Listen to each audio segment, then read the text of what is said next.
Good morning, everybody. Welcome to Sober School, where you can always find experience, strength, and hope. My name is Drew. I'm an alcoholic. We want to welcome you to this platform here today, regardless of what your addiction may be. You are absolutely welcome here. We support your pathway to recovery. And whichever pathway it is that you choose, well, we are here to help. And we definitely want to make sure that it works for you. If you're watching this through our Recovery Classroom Facebook group page, this is a private group. We want to welcome you here. But we also want to encourage you to share your own experience, strength, and hope, your own words of wisdom. You never know who needs to hear what it is you might have to say. And it could just change someone's life, including your own.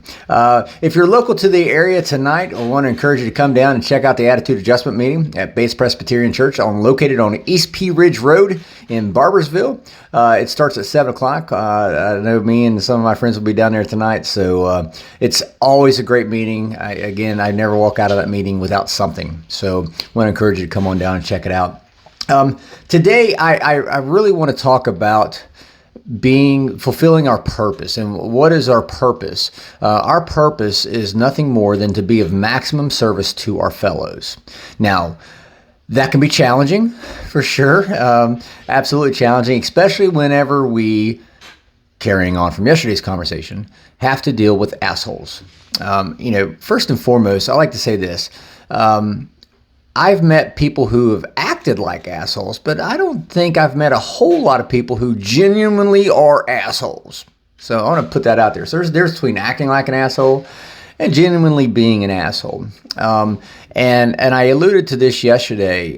There's times you're going to come across people in your path throughout your life, throughout your recovery journey, that they're just jerks. I mean, they're just the way they respond to you, the way they react to you, they come across as being jerks. Just because they come across as being a jerk or being an asshole, whatever name you want to throw out there, just because they're coming across that way doesn't necessarily mean that's what they are. And as a matter of fact, in the meeting last night, I even brought this up. I had it written down. If someone hurts me, it's probably because they themselves are hurting and they don't even realize it. If someone takes something away from me, it's probably because they needed it more than what I was using it. I'm not justifying any of this by any means, but I'm just trying to give a different perspective. And so whenever somebody hurts us or they do something to us or they take something that's ours, there's a good chance that they just may not be cognizant. They just may not be aware of what's really going on the root of the problem. But if you're working a 12-step program, then by God, all we got to do is put on those visors, change our visors, and we can see what may be really going on. I've said this 1,000 times. People are continually fighting battles that I know absolutely nothing about, that you may know nothing about. You could be interacting with someone, in the grocery store, and they're just being an absolute jerk. Well, there's a reason for that. People are motivated by different reasons. And there could be problems at home. There could be problems within a marriage, within a relationship, within a job. There could be a ton of problems that we're just not aware of. So when people are being rude and just being asshole to me, I always stop and think to myself, it's tough, but I've done a pretty good job of it. I always stop and try to think to myself, this person must be going through something that I don't know anything about. And my job, my purpose is to be of maximum service.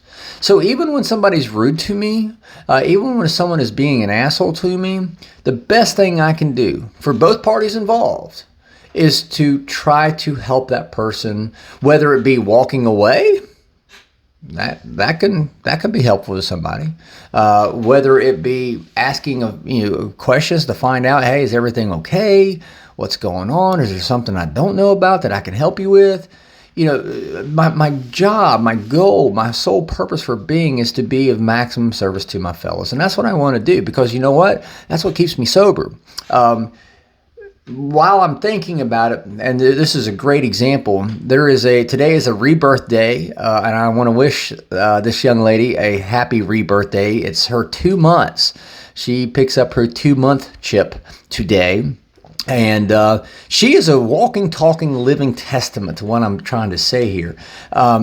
her goal is to get sober. And what did she do? As soon as she started getting sober, as soon as she said, okay, I'm going to do it, she pitched in. She started trying to be of maximum service to other people. Now, she hasn't even gone through all the steps yet. She's still working on those steps with her qualified sponsor. But she already started taking her medicine. The very first line of chapter 7 in the Big Book of Alcoholics Anonymous says that practical experience shows that nothing in so much as ensures immunity against drinking as intensive work with another alcoholic. Well, this girl did that. I mean, from day one. She said, if that's the cure, that's what I want. I'm going to start taking my medicine.